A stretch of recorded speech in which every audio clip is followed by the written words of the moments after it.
My mom would be at all my sporting events. Let's say I was playing football, okay? My mother would be on the sidelines, and if the play on the field started going one way, my mother would run along like, Mark, get him, get him. I'd be like, oh my gosh.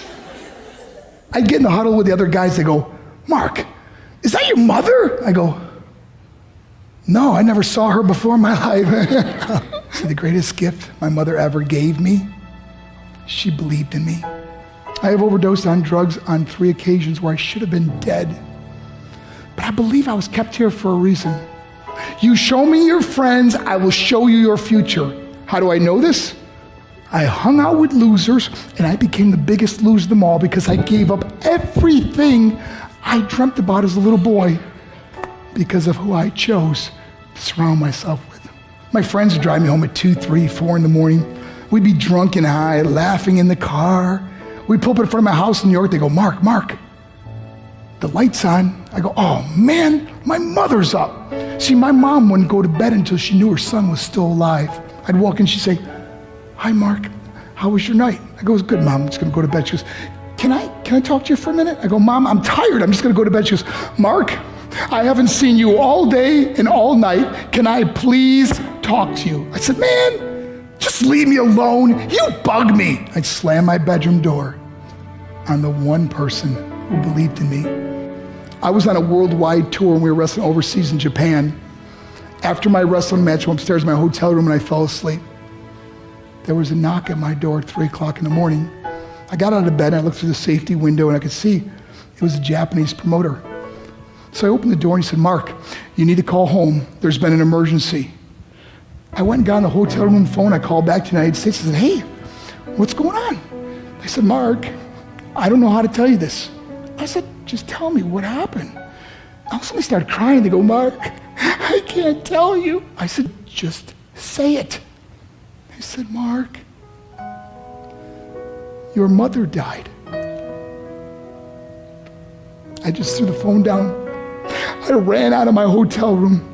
I took the elevator to the lobby, and when the doors opened up, I just ran out into the street. I mean, there was no cars, there was no people. It's 3 o'clock in the morning. And I walked down the middle of a street in Hiroshima, Japan, and I remember looking up and just saying, Mom, I am so sorry. I flew home for her funeral, and I was so nervous to walk up to her casket, so I just stood way in the back. And I kept looking from a distance. I kept thinking to myself, Mom, please wake up. Please get up. And then I finally got the nerve to walk up to her. And as I got closer, I could see my mom for the first time. I mean, she was so beautiful.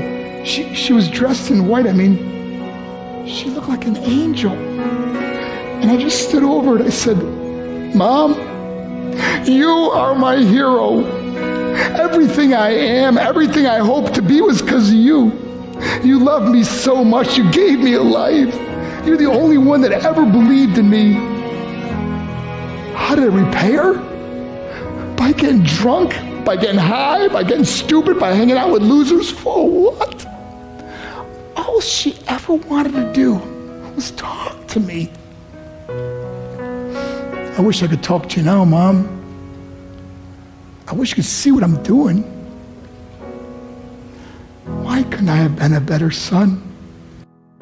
We are defined by our choices. But if you surround yourself with people involved in drugs and alcohol and pills, it's a dead end. I'm not here to preach to you. I'm here to tell you I lived that life.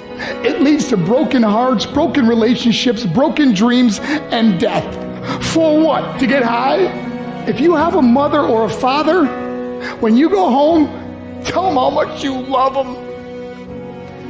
See, my whole life was about being rich and famous. I had to be a millionaire. I had to win the race. I had to win the race at the expense of my marriage, my family, my friends. For what? To be all alone in the world? I learned what is truly important, and that is how precious this gift of life is, and our families, and how quickly it can be taken away. See, I no longer live in time, I live in moments. See, it's not what's in your pocket that matters. It's what's in your heart that truly matters. Love Love is just a word until somebody comes along and gives it meaning. You're the meaning.